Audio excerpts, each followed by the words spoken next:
Welcome to another episode of Complementary Angles. This podcast will cover the second half of our interview with Brian Bushart on numberless word problems. So, what advice would you give teachers who are listening to the podcast and now they're like, "Ooh, I want to do numberless word problems. Like, this is something that I want to bring to my students." So, what advice would you give to them as they begin to plan how to facilitate this and implement this with their students to help them be successful and to help move them from where they're currently at to a new level of helping their students make sense of word problems? So the first thing would be, going to my blog and reading some of the posts there. So a page on my blog, which I don't know if there's links somewhere in the show notes or something like that. Definitely, Yeah. we can put links in there. Any links that you want to share with us, we can put in there. Thank Okay. you. Yeah, those articles would be amazing. Yeah. And so the reason I recommend going to my blog is because first of all, there's a page. It says Numberless Word Problems at the top. You click on it and you get to a page of resources. But there's some blog posts linked at the top. The very first one is actually the story that Regina Payne first told me about how she introduced them. And I think that's a great way to just sort of visualize a numberless word problem in the classroom, what that conversation and the back and forth looked like between her and the students. And then there's some posts that I've written about facilitating them, about writing them. So that's why I think that that's a good resource, just because I've tried to provide some of that support through the blog posts that I've written. There's also links to pre-made problem sets. Like I said earlier, they're organized by the CGI problem types. So if you're like, great, I'm trying to work on join, change, unknown problems, there's already a set of 10 problems ready to go. And so you can edit the slide decks and change numbers, whatever you need to do. They even come with questions in the notes section on the slides to kind of help you out if this is something that's new to you. I actually recently chatted with an educator from Nova Scotia named Vicki Priddle, and it was kind of good timing. I didn't know I was going to be doing this at the time, but I had asked her, I was like, what tips do you have? And so I want to share with you just because she happened to answer that question, and I liked the tips that she had. So she said her advice for new teachers is take the time to ask the questions that are provided in the speaker notes. Don't skip the questioning part. She says the questioning is what helps build the story and what helps bring sense to the story problem. And eventually you're going to get comfortable with that kind of questioning where you may not need that scaffolding yourself. But I've heard that from multiple educators that those questions in the slides are a great way to kind of give you structure when you're first doing them. She also said, another piece of advice is letting students be flexible with the operation they use to solve the problem. She says, sometimes teachers like to focus on key words and those words mean a particular operation. But really, if you've analyzed word problems, you'll notice that there's quite a few that you could solve this with addition or you could solve this with subtraction. And we want students to have that flexibility. There really is no such thing as an addition word problem or a subtraction word problem. There's certain kinds of situations, and in those situations, certain operations are helpful or not. I love that. So, say that again. That was brilliant. And that actually I really liked. Dr. Sarah Powell from the University of Texas at Austin. I'll see if I can find a link to the videos that she's created. She's developed an intervention program around word problems that's available for free online. But she also has a video series that talks about what research says for supporting students with word problem instruction. And that's one of her ideas, is teaching the kids that there's no such thing as like an addition problem, subtraction problem. It's really more about what is this story about, and then what operation would make sense there. So that's a lot of advice for teachers who are new to them. If you're already using them, one piece of advice I have is kind of challenging yourself to create your own problems. I have banks of lots of problems to do, but I just made those up.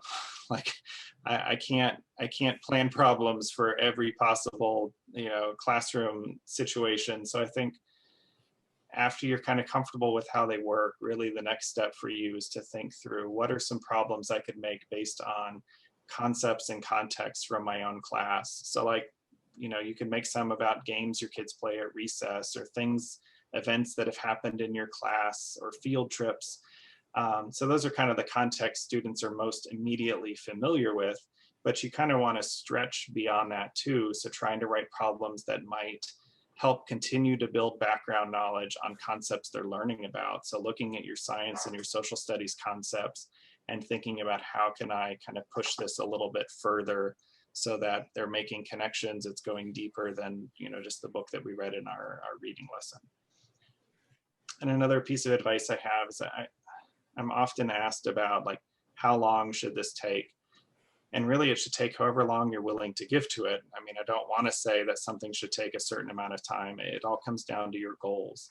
So first of all, don't feel like you have to do it all in one sitting. I mean, this really, the part that I'm always going to emphasize, it's really about the conversation that you're having. And if you want to have a good conversation, then you don't want to rush it. But I also know that, kids only have so much stamina for sitting and having a conversation. So be mindful of that. But also I know that your time is precious and you can't necessarily devote 40 minutes to a long conversation about a word problem.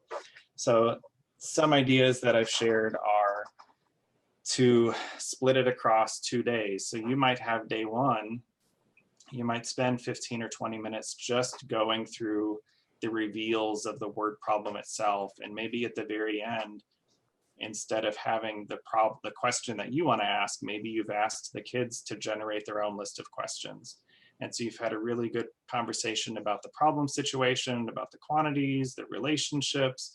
Kids have developed, 3 or 4 or 5 questions that could be asked about that situation. And maybe that's it you do for that day. And then the next day you could say, okay, remember this situation, who can summarize what it was about? Okay, pick 2 of the questions that we came up with and solve it. So there's no reason not to kind of break that time up. Another is to just also think about your goals. If your goal with using a numberless word problem is making sense of the situation, then don't feel like you have to stop and solve every single problem. If we've taken the time to make sense of the quantities, you've estimated some, like, how many eggs would a duck lay? If they're having good conversations about estimating quantities and the relationships that they're having, then maybe at the end of that day, you're like, great, we know that we would add these 2 numbers together. I don't need to see you do that today. That wasn't the purpose of this task, and just let it go. I think sometimes we're kind of bringing back that culture of answer getting because we feel like we haven't done our job if we don't get to a number at the end. And if we really want to reinforce sense making, then sometimes just stopping and saying, I think we understand what's going on here. You adding it and showing me the answer isn't going to really deepen our understanding anymore. So this isn't a calculation task. This is a sense-making task. And I think that we succeeded at that. Well, you know what, Brian, to add to that, when we've done these in just professional learning sessions and we stop at that piece where we don't actually go into the solution, teachers are literally on the edge of their seats and they're like, oh my gosh, please tell me what is the answer. Like, I just need to know if I'm right. And sometimes we just continue on with this and have fun with them and we hold on to it because it's just that sense of, I need to know, but it's also okay that I don't know. And then, of course, by the end of the session, we'll go ahead and give them that just to relieve them of any anxiety that they've had. But we found that with teachers, they also really want to know, did they get the answer right? Because we try to pick problems that challenge them as well in the sessions to kind of get across the strategy.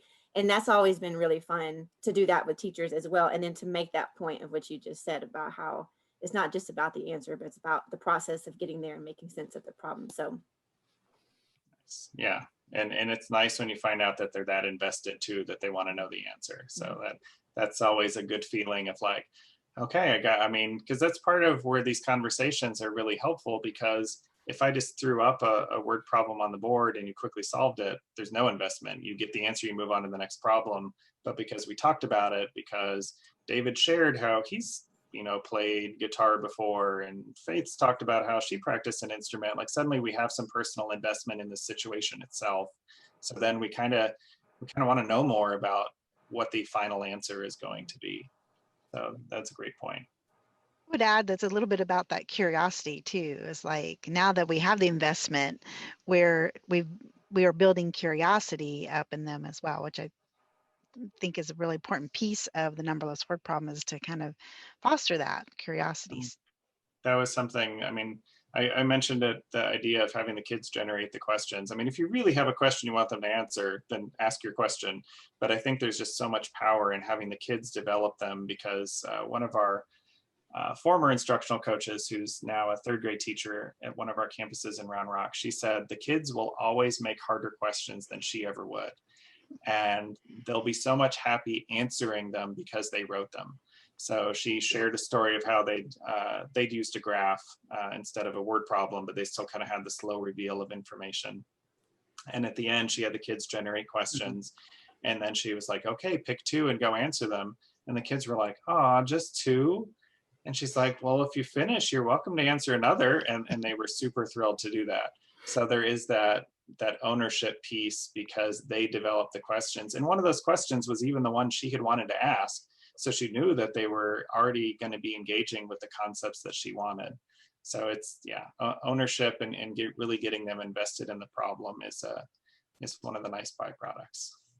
How really has your journey evolved over time? Is like your beginning initial situations where you incorporated this to now having done this for some years now? I'm not going to say how many years, but a number of years now have you been working on it. What's that progression been like, and how's it evolved over time? Yeah, so a little bit that's overlap of what we talked about, but actually don't think we've talked about most of this. So it was introduced to me in 2014 by Regina Payne in my school district. And it was a few months after. So at first it was just being introduced to the idea at all. But then a few months later is when I wrote the problem sets that were organized by the CGI problem types. And that definitely helped me think through a lot of, because I created so many of them, the kinds of supports that teachers would need, kinds of questions that you want to ask. That was actually, it was a long process to write them all, but it actually was a good educational experience for me of thinking through what kinds of questions we regularly want to be asking. After that, Regina and I actually started experimenting with kind of moving beyond word problems.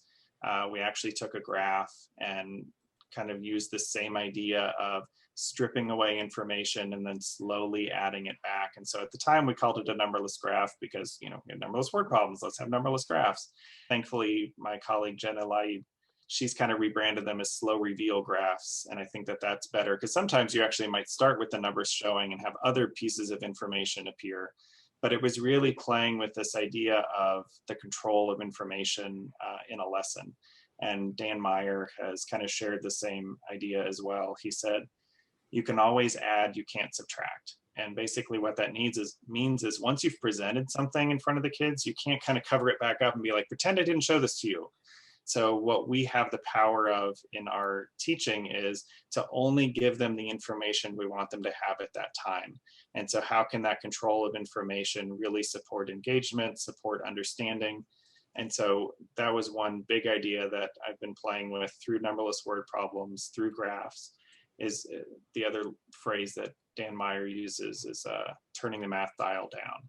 By taking the numbers out, by stripping away the parts that might immediately kick off some anxiety, we can actually be more inclusive to some of our more vulnerable students so that they'll feel like they can be part of the discussion. So that's work that we've been doing.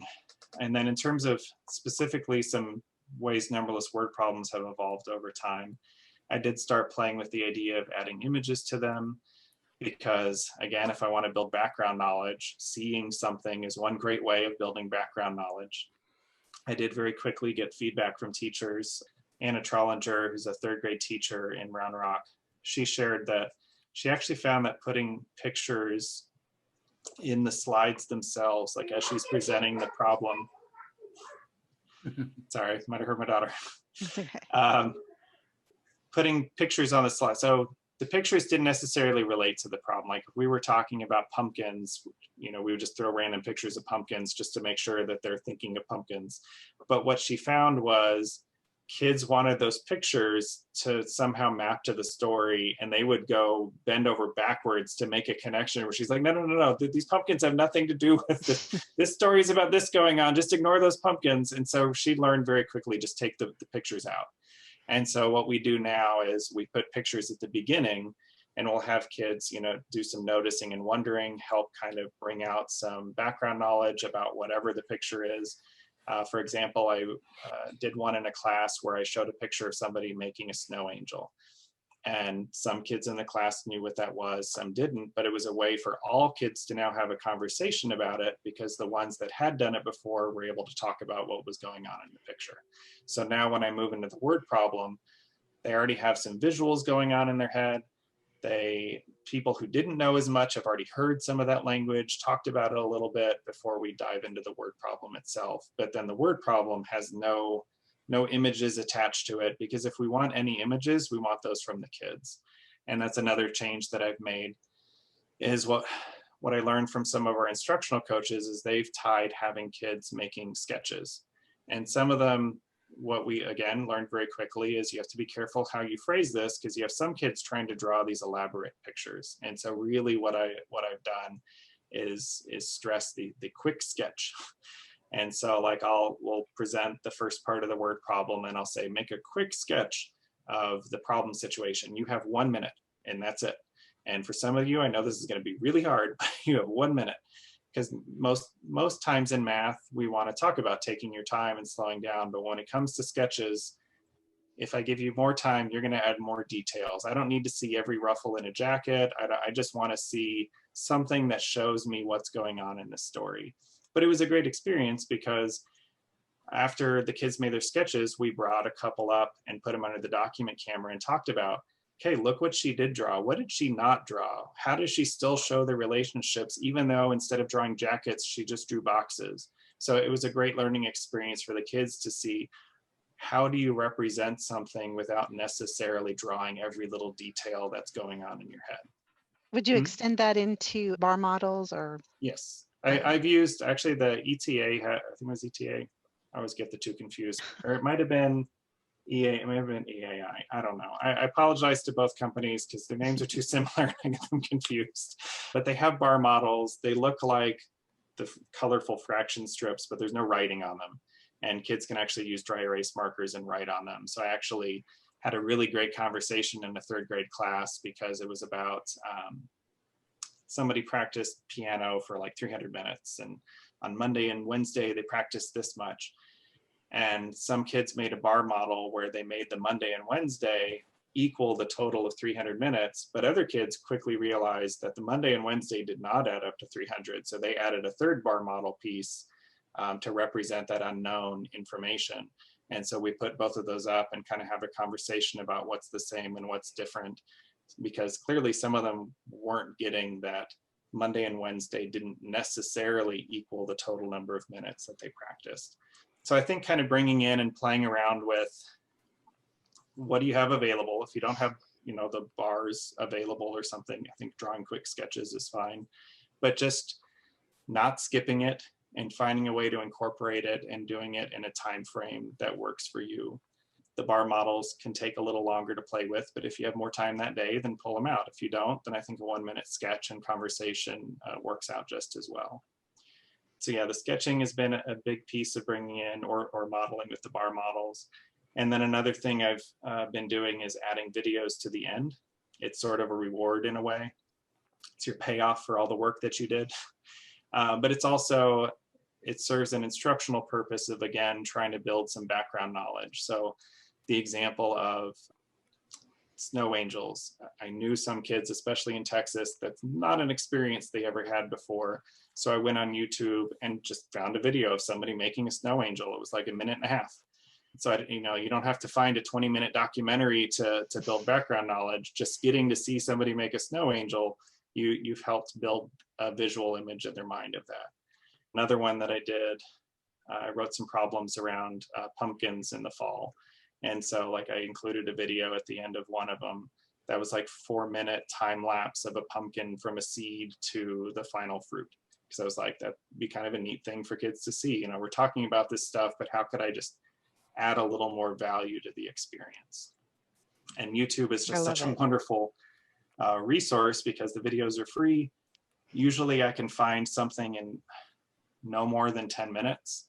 Even if I find a long video, I'll just, show 1 minute of it.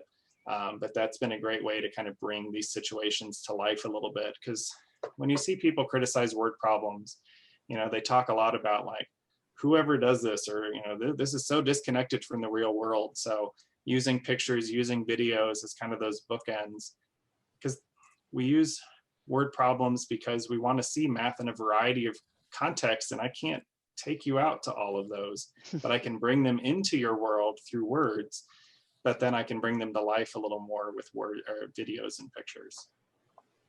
That's great. Thank you, Brian. We So have one can I more ask question. I do have a question on that one. So I know this works really, really well in the elementary classroom, but have you seen any secondary teachers take this on, and what does that look like in the secondary world or even the high school world? Is it similar? Is it a little different?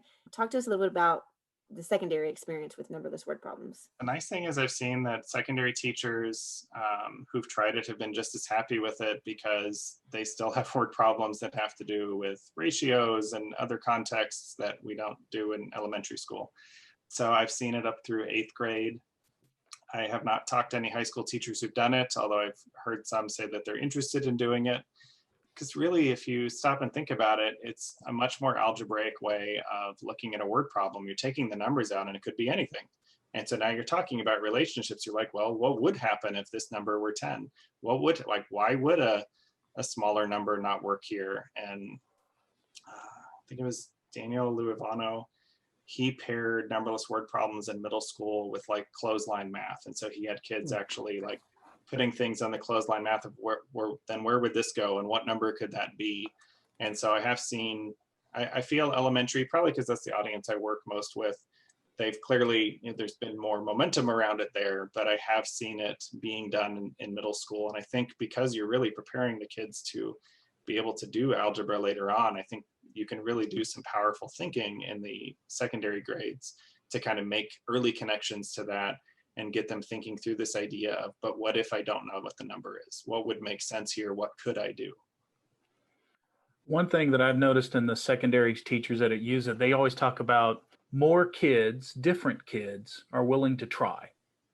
The term that I like to use, since you guys were using your elementary terms, is we have math trauma patients.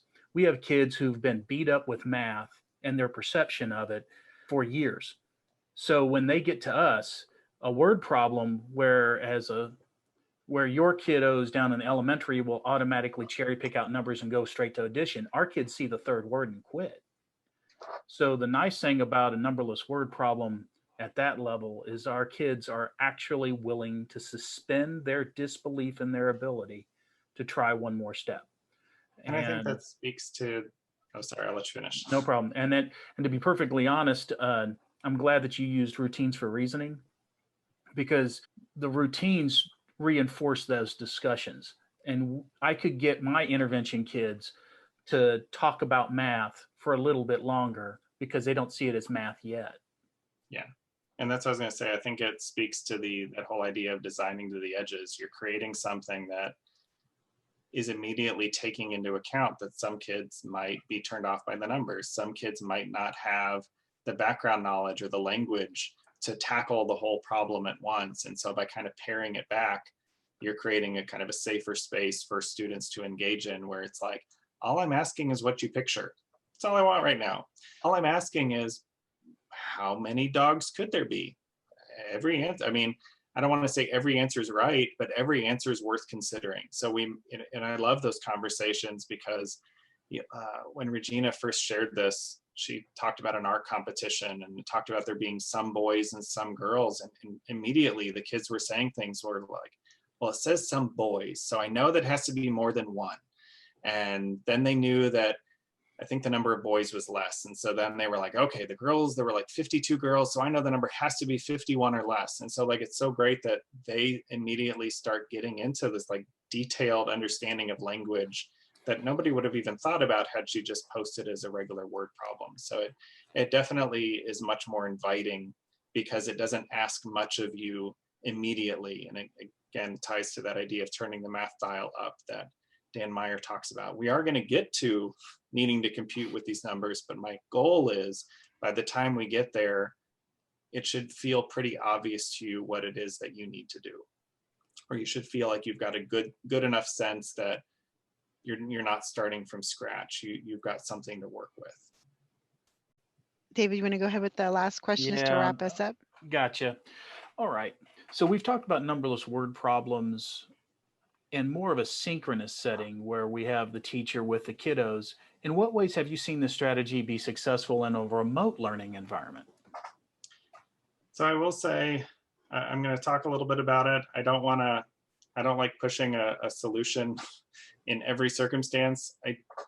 I will be upfront that I think it does work best synchronously, even if it's like a Zoom call or something, because hopefully, if I've conveyed anything, it's about the conversation you have. And so if you're not having that conversation, you're kind of missing out on a lot of what it offers. That's not to say people haven't tried and that you shouldn't try it.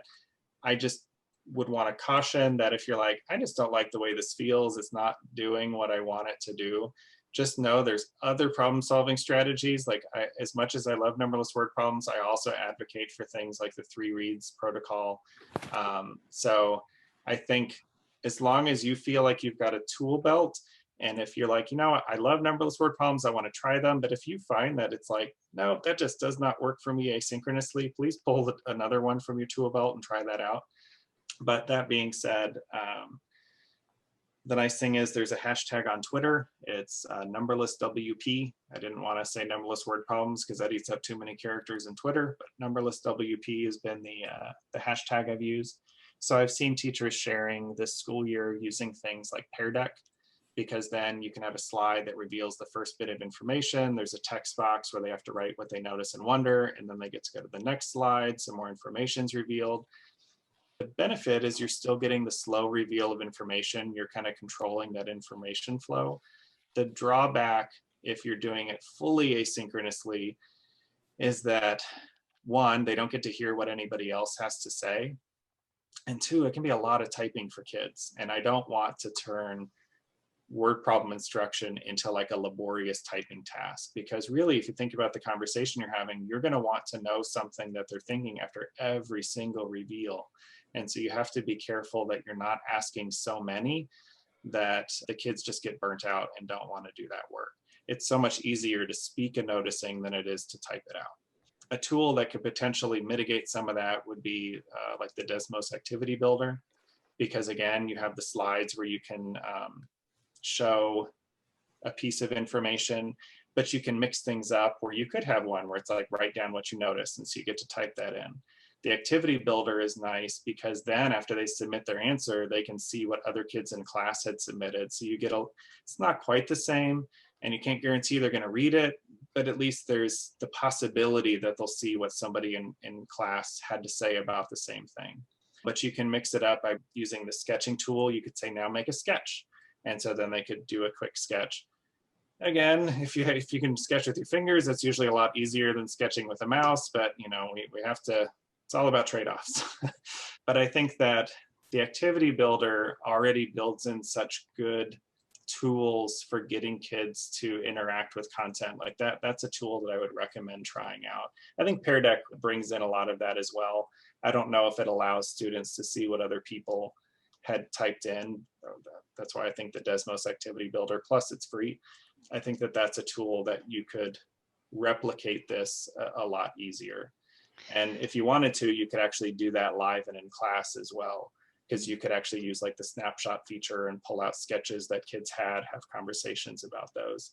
So like, that's the great thing. They're using Pear Deck, they're using Seesaw, they're trying Jamboard. So I mean, it's wonderful that people see value in it enough that they want to try it out. But again, I just don't want you to, like, if it's not working, don't feel like you have to keep beating a dead horse. Like, try a different thing that might work better for your time. I like the combination of numberless word problems and 3 reads, because if you actually plan it out, you can use 3 reads as the natural evolution of numberless word problems, where numberless word problems is more of a teacher-centered thing where we control the release of information.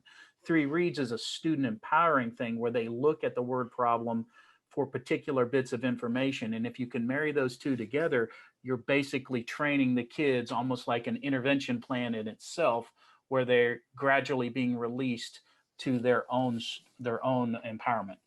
Yeah, because I mean, eventually they have to solve a word problem that's presented all at once. So that's a wonderful point. That again, even though I love these, I see a lot of power in them. They're not a silver bullet. There isn't one. They don't do everything. They do what they do well. But you bring up such a good point that the next step is, what do I have you do when you do get faced with a word problem all by itself? So all this way of thinking, if I've done my job right, using these, I've created a disposition where you at least value sense making. You want to make sense of a word problem. So if I do want to transition to solving word problems, here it is, it's all there. The 3 reads would be, yeah, I agree with you, it'd be a great next step. Just having something, because you don't want to assume that doing numberless word problems is going to result in students seeing a word problem just being successful. Like it might for some kids, but I feel like you're setting yourself up for failure if you don't have that plan of how do I kind of move them towards independence, because yeah, this is very teacher directed. I think there's a lot where we're asking the kids to supply the information and the ideas, but yeah, I get to decide what you see now and what we're going to talk about next. Whereas if you've learned to do the 3 reads on your own, now you get to own that and you get to process it on your own. And you made David so happy by mentioning Desmos. So thank you for that. And you made me so happy by wearing your Math Gal shirt today. So I appreciate the shout out for our just in case female anybody was going to mathematicians. see me, I wanted to make sure I was appropriately dressed. So. So Michelle, has he made you happy today too? Absolutely. Anytime I get to learn and listen to other math leaders, it always makes me happy because it always pushes my thinking a little bit, makes me kind of process and I don't know, just reflect. It causes me to do a lot of reflection. So, and I'll second that notion because getting the questions from you, it was clearly have no trouble talking about numberless word problems. It's work I've been doing for over 6 years now, but I think just taking that time to reflect, it was really useful for me, because when you ask the question about like what research, it's like, oh gosh, I don't know. I had to like stop and once I started doing it, it's like, oh yeah, there has been a progression of research that I've interacted with throughout this work and thinking through ways that it's involved. Like, it's just nice to reflect on your practice in general. So I'm reflecting on one particular, but I think anytime we can stop and just think about what we've done, it kind of helps us feel stronger about the things we're doing well, points out the things where maybe I don't know as much about that and I need to try to build up my understanding or how I do that thing. That's going to be all we have time for today. Join us next time as we cover other interesting topics in mathematics. Follow us on Twitter at R11MathNow, where our motto is Professional learning. anytime, anywhere.